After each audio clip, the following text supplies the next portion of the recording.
नमस्कार, आप देख रहे हैं अपना बिहार। मैं हूं आपके साथ विभा उपाध्याय। मध्य प्रदेश के नए मुख्यमंत्री की घोषणा कर बीजेपी ने INDIA गठबंधन को एक बड़ा झटका दिया है। बीजेपी ने INDIA के बैकवर्ड पॉलिटिक्स के एजेंडे को पहले ही पूरा कर लिया है। बीजेपी ने मोहन यादव को मध्य प्रदेश की कमान दी है। बीजेपी के इस कदम का साइड इफेक्ट बिहार की सियासत में भी दिखना शुरू हो सकता है। दरअसल बिहार में इसका असर कैसे पड़ सकता है, इसे आप ऐसे समझ सकते हैं कि बिहार में लगभग 14% यादव वोटर हैं, जो आरजेडी के मजबूत वोटर माने जाते हैं। लेकिन बीजेपी के मोहन यादव के मुख्यमंत्री बनाने के बाद बिहार के यादव वोटरों पर भी इसका असर पड़ने की संभावना जाहिर की जा रही है।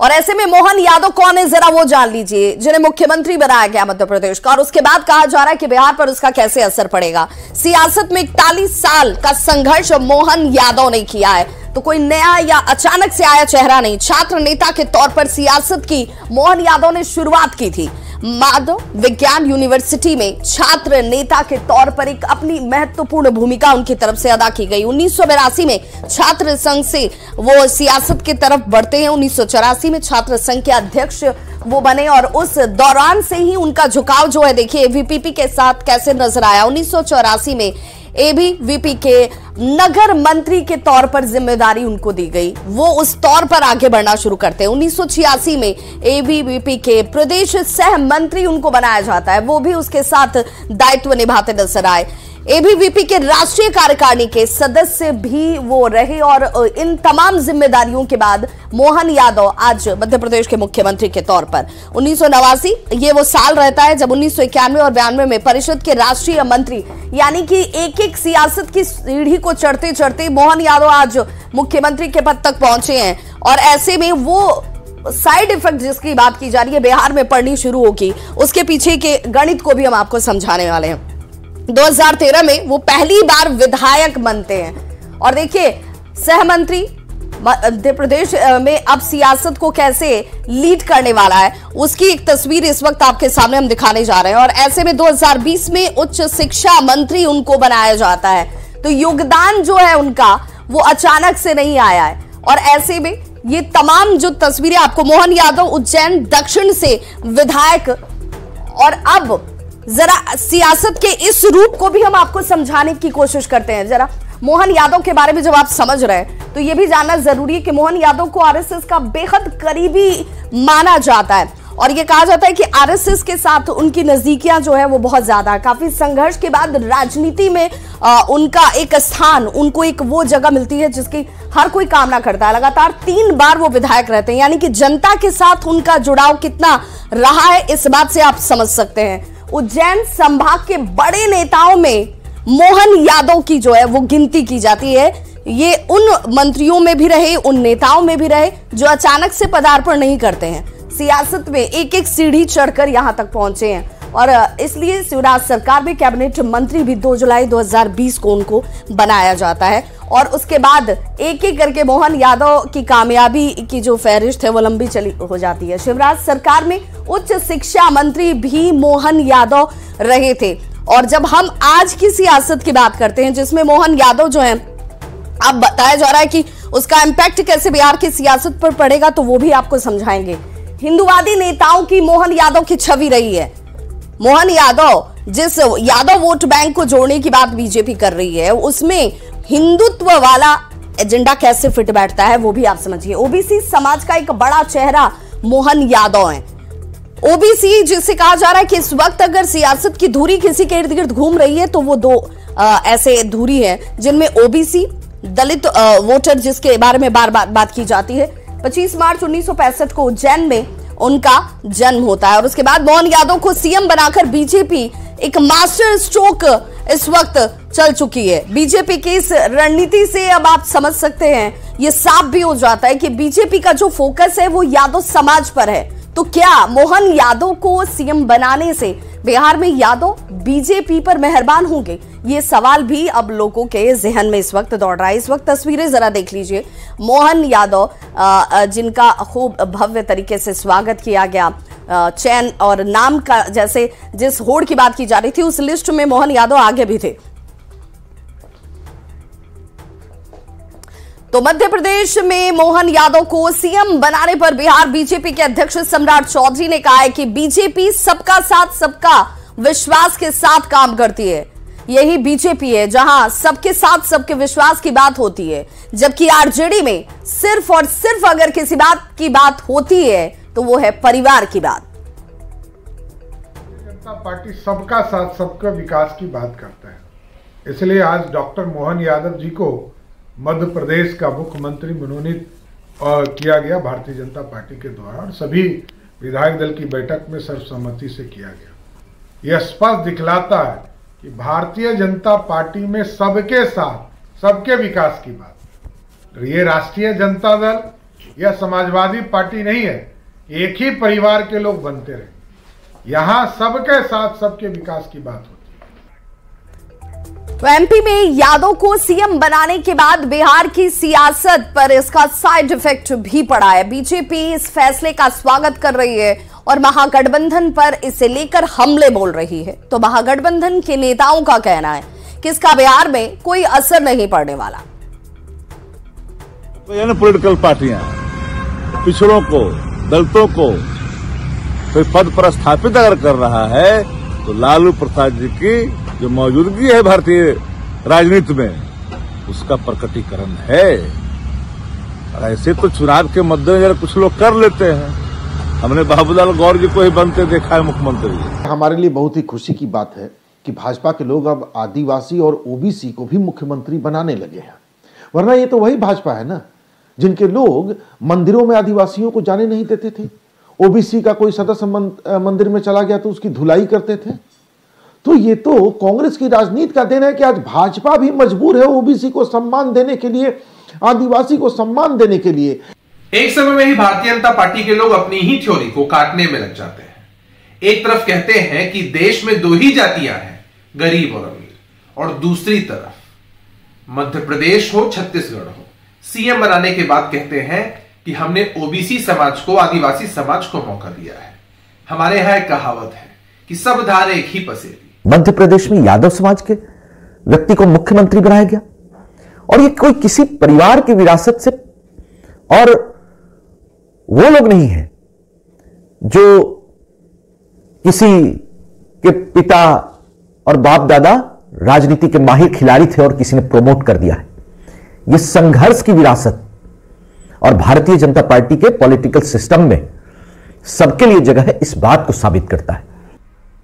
तो वहीं मध्य प्रदेश में मोहन यादव के सीएम बनाने के बाद बिहार की सियासत इस वक्त गर्म हो चुकी है। बीजेपी के मोहन यादव के मुख्यमंत्री बनाने के बाद बिहार के यादव वोटरों पर भी इसका असर पड़ने की संभावना जाहिर की जा रही है, लेकिन आरजेडी और जेडीयू ऐसा मानती नहीं है। परिवारिक यादव नहीं है कि लालू यादव के परिवार से हैं इसलिए तेजस्वी की तरह मुख्यमंत्री का दावेदारी है, या मुलायम के परिवार से हैं तो अखिलेश की तरह दावेदारी है।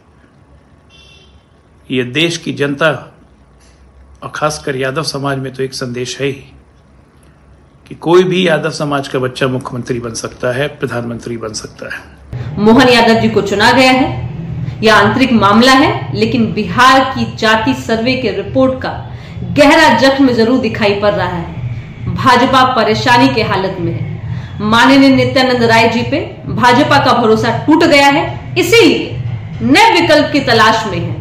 लेकिन जनता, भारत की जनता इंडिया अलायंस को विकल्प के रूप में ले रही है। जिस तरह की राजनीति करना चाह रही है वो राजनीति उनके नीतियों और रीतियों में नहीं है। वो कहीं ना कहीं पिछड़ा, अति पिछड़ा, अनुसूचित जाति जनजाति के विरोध की रही है, और उनको मान सम्मान देने के प्रति अगर इनका सोच होता तो अब तक बिहार सरकार के द्वारा जो आरक्षण की व्यवस्था 75% की गई है उसको 9वीं में अनुसूची में शामिल करने हेतु अनुशंसा को मान लिए होते। तो मोहन यादव को मध्य प्रदेश का सीएम बनाए जाने पर बीजेपी सांसद सुशील कुमार मोदी ने आरजेडी पर देखिए किस तरीके से निशाना साधा है। सुशील मोदी ने क्या कुछ कहा है, जरा वो भी देख लीजिए। सुशील मोदी की तरफ से सोशल मीडिया प्लेटफॉर्म एक्स पर आरजेडी तो बिहार में किसी यादव को सीएम नहीं बना पाई, ये कहा जाता है। बीजेपी ने मध्य प्रदेश में यादव को सीएम बना दिया है। ये देखिए फर्क होता है। श्री मोहन यादव को बधाई। सोशल मीडिया प्लेटफॉर्म एक्स पर सुशील मोदी की तरफ से ये सीधे तौर पर एक जो अपनी बात को रखा जाता और कहा जाता कि आरजेडी बिहार में किसी यादव को तो सीएम बना नहीं पाई, लेकिन एमपी में, मध्य प्रदेश में बीजेपी ने इसे मुमकिन करके दिखा दिया है। तो एमपी से सियासत यादव के जरिए बिहार की सियासत को कैसे प्रभावित करने वाली है, जैसे बीजेपी कह रही है कि हम तो ये मानते हैं कि हम वो कदम उठाते हैं जिसकी संघर्ष की लड़ाई होती है, किसी विरासत को हम आगे नहीं लेकर चलते हैं, और इसीलिए हम बार बार कहते हैं कि हम सबका साथ सबका विकास में विश्वास रखते हैं। एमपी में बीजेपी ने मोहन यादव को सीएम बनाया है। मोहन यादव को सीएम बनाकर एक मास्टर स्ट्रोक जो है वो बीजेपी की तरफ से इस वक्त चला गया है। बीजेपी की इस राजनीति से साफ है कि बीजेपी का जो पूरा फोकस है वो यादव समाज पर जाकर इस वक्त टिका हुआ है। बीजेपी ने एक तीर से दो शिकार किए हैं। यादव वर्ग से आने वाले ओबीसी नेता की अगर बात कर ली जाए तो उस ओबीसी नेता को बीजेपी ने एक तरीके से प्रोजेक्ट कर दिया है। 2024 के चुनाव के मद्देनजर अगर देखा जाए तो एक बड़ा दांव बीजेपी की तरफ से इस वक्त खेला गया है। यूपी में अखिलेश और बिहार में तेजस्वी यादव के काट के तौर पर इस चाल को, इस पूरे खेल को समझा जा रहा है। यादव सपा और आरजेडी के परंपरागत वोटर्स हैं। यह माना जाता है कि अगर यादवों की बात होगी तो वो आरजेडी के साथ जाएंगे। बिहार और यूपी में लोकसभा की 120 सीटें हैं। बिहार में अगर यादव की आबादी की बात की जाए, चूंकि अभी हाल ही में जातीय गणना हुई है, तो बिहार में यादव की जो आबादी है वो तकरीबन 14% से ज्यादा मानी गई है। यानी कि एक निर्णायक भूमिका इनकी जीत और हार को तय करने में होती है। यादव आरजेडी के कोर वोट बैंक माने जाते हैं। वो खसकते नहीं है, किसी और के साथ जाते नहीं है। लेकिन अब इस तरीके से जो बीजेपी ने दांव चला है, क्या ये यादव इनके साथ आ जाएंगे? एमपी के नए सीएम से बिहार को अब साधने का प्लान बीजेपी की तरफ से तैयार किया गया है। बीजेपी कम से कम इस पूरे तरीके से चल जरूर रही है इस पूरे दांव को कि जो यादवों को आगे लेकर चलने की परिपाटी है वो अब बीजेपी की तरफ से शुरू होगी। आरजेडी की यादव जाति में सेंध लगाने की तैयारी जो है वो बीजेपी की तरफ से इस वक्त की गई है। एमपी में मोहन यादव को सीएम बनाना एक बड़ा दांव, एक उसी का बड़ा हिस्सा भी माना जा रहा है। बीजेपी का जो लक्ष्य, जो टारगेट है वो 2024 का लोकसभा चुनाव है। आईएनडीआईए का बैकवर्ड पॉलिटिक्स का एजेंडा है, और इस आईएनडीआईए ने जो बैकवर्ड पॉलिटिक्स का एजेंडा तय किया था, मोदी ने उससे पहले ही उस एजेंडे का काट ढूंढ लिया, अब उस एजेंडे को पूरा कर लिया है।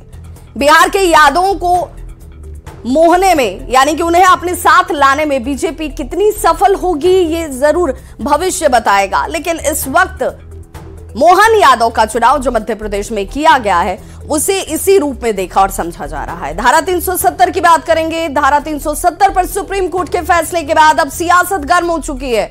केंद्रीय मंत्री गिरिराज सिंह ने कहा है कि पीएम नरेंद्र मोदी संवैधानिक कदम उठाते ही सुप्रीम कोर्ट ने उस पर अपनी मुहर लगा दी है। गिरिराज सिंह ने कहा कि मोदी की गारंटी पक्की वाली गारंटी है, टुकड़े टुकड़े गैंग का मुंह काला हो गया है। गिरिराज सिंह ने कहा कि धारा 370 के विरोध करने वालों की पोल खुल चुकी है।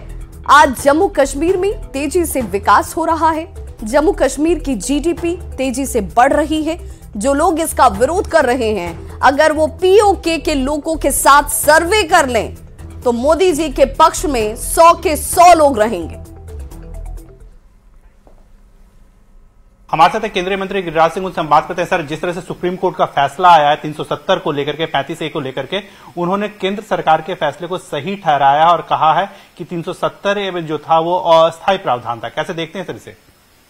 देखिए, माननीय मोदी जी देश हित में जो भी कदम उठाते हैं संवैधानिक आधार पे उठाते हैं।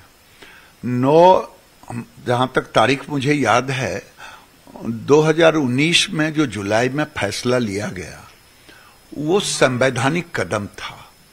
भले टुकड़े टुकड़े गैंग को असंवैधानिक लगे, आज उस पर मोहर कोर्ट ने भी लगा दी। और मैं कहूं तो मोदी की गारंटी पक्की है। अब तो टुकड़े टुकड़े गैंग के लिए यही कहूंगा, ट्रक पर लिखा रहता है पीछे में, बुरी नजर वाले तेरा मुंह काला। बस यही कहूंगा कश्मीर के लिए, बुरी नजर वाले तेरा मुंह काला। कांग्रेस, फारूक साहब की और मुफ्ती महबूबा के परिवार, इन लोगों ने कश्मीर को बर्बाद किया। आज कश्मीर में गुलशन है, खिल रहा है। शिकारा वाले से पूछें, दुकानदार से पूछें, टैक्सी वाले से पूछें, होटल वाले से पूछें, और अब वहां तिरंगा यात्रा भी निकल रहा है लाल चौक से। कि जो लोग विरोध कर रहे हैं वो अगर पीओके के लोगों से जाकर के सर्वे करें तो मोदी जी के पक्ष में 100 का 100 लोग कहेगा ये मुफ्ती महबूबा और फारूक साहेब, उमर अब्दुल्ला या अन्य 0/0 आएगा। देखिए, बहुत ज्यादा तो साफ तौर पे कहना है कि अब कश्मीर में जो भी फैसले मोदी सरकार ने लिए थे वो अमन शांति के लिए लिए गए थे। कैप्टन विपिन राय के साथ विनीत कुमार, न्यूज 18 दिल्ली। तो केंद्रीय गृह मंत्री अमित शाह ने राज्यसभा में आर्टिकल 370 पर बोलते हुए कांग्रेस पर जमकर निशाना साधा है। उन्होंने कहा कि कांग्रेस अब भी अनुच्छेद 370 हटाने को गलत बता रही है। उन्होंने कहा कि अलगाववाद से आतंकवाद का जन्म हुआ और अलगाववाद को अनुच्छेद 370 जन्म देती थी। साथ ही अमित शाह ने कहा कि पीओके भारत का है और कोई 1 इंच जमीन नहीं छीन सकता है। इसके अलावा उन्होंने कांग्रेस पर निशाना साधते हुए कहा कि कांग्रेस सुप्रीम कोर्ट के फैसले को भी सही नहीं मान रही। बता दें कि सुप्रीम कोर्ट ने जम्मू कश्मीर से आर्टिकल 370 हटाए जाने के मोदी सरकार के फैसले को वैध माना है। वहीं अमित शाह कांग्रेस पर भी जमकर बरसते हुए नजर आए। अमित शाह ने कांग्रेस को ओबीसी विरोधी बताया। हमें समझना चाहिए कि 42,000 लोग मारे गए हैं। क्यों मारे गए? सवाल हिंदू मुस्लिम का नहीं है। इनसे ज्यादा मुसलमान गुजरात में है, कश्मीर से ज्यादा मुसलमान उत्तर प्रदेश में है, कश्मीर से ज्यादा मुसलमान बिहार में है, कश्मीर से ज्यादा मुसलमान आसाम में है। क्यों वहां अलगाववाद नहीं हुआ? क्यों वहां टेररिज्म नहीं हुआ? बाउंड्री का भी सवाल नहीं है साहब। कई ऐसे राज्य हैं, राजस्थान की बाउंड्री भी पाकिस्तान से लगती है, गुजरात की बाउंड्री भी पाकिस्तान से लगती। क्यों हुआ? क्योंकि धारा 370 अलगाववाद को बल देती थी और अलगाववाद के कारण आतंकवाद खड़ा हुआ। ये समझना ही नहीं था। एक गलत फैसला हो जाता है, कितने भी बड़े आदमी से हो सकता है, किसी भी पार्टी से भी हो सकता है, मगर जब इतिहास सिद्ध कर दे, समय सिद्ध कर दे ये फैसला गलत है, देश के हित में वापिस आना चाहिए। अभी भी मैं कहता हूं वापिस आइए, वरना जितने बचे हो इतने भी नहीं बचोगे। अगर अभी भी इस फैसले को चिपक कर रहना चाहते हो तो देश की जनता देखती है 2024 में 2-2 हाथ भी हो जाएंगे और जनता का परिणाम भी आ जाएगा और मोदी जी तीसरी बार प्रधानमंत्री। मैं आज फिर से कहना चाहता हूं, पाक ऑक्यूपाई कश्मीर भारत का है, हमारा है और हमसे कोई नहीं चाहता। मान्यवर, हमने 24 सीटें, इन्होंने मंडल कमीशन के रिपोर्ट को दबा कर रखा, इन्होंने ओबीसी आयोग को संवैधानिक मान्यता नहीं दी, इन्होंने ओबीसी के बच्चों को केंद्रीय पूल में रिजर्वेशन का अधिकार नहीं दिया और इन्होंने ओबीसी का हमेशा विरोध करने का काम किया है। दानापुर के मनेर में रक्तदान कैंप में पहुंची बीजेपी नेता मंगल पांडे ने बिहार को विशेष राज्य का दर्जा देने की मांग पर कहा कि देश में जब जब चुनाव आता है नीतीश कुमार को विशेष राज्य का दर्जा याद आ जाता है। नीतीश कुमार को बिहार के विकास से कोई लेना देना ही नहीं है, वे ये सिर्फ राजनीति के लिए करते हैं। आप सब लोग स्वयं देख रहे होंगे कि जब से एनडीए सरकार गई और नई सरकार आई है, सारे विकास के कार्यों में रुकावट, अवरोध दिखाई पड़ रहा है। चाहे वो ग्रामीण सड़कें हों, चाहे मैं जिस विभाग का मंत्री स्वास्थ्य विभाग का था, स्वास्थ्य विभाग की आज कई योजनाएं हैं जिनके निर्माण की रफ्तार बहुत धीमी पड़ गई है। तो अब ये काम क्यों रुके हैं, ये तो सरकार में बैठे लोग बताएंगे। इनको विकास से मतलब नहीं है, राजनीति करना है। इसलिए जब चुनाव आता है तब इनको विशेष दर्जा याद पड़ता है। विशेष दर्जा से तो ज्यादा जरूरी विशेष प्रकार से विकास करने का है। विकास के काम में आपकी रुचि नहीं रहती है। तो इस बुलेटिन में बस इतना ही, लेकिन न्यूज़ 18 बिहार झारखंड पर खबरों का सिलसिला लगातार जारी है।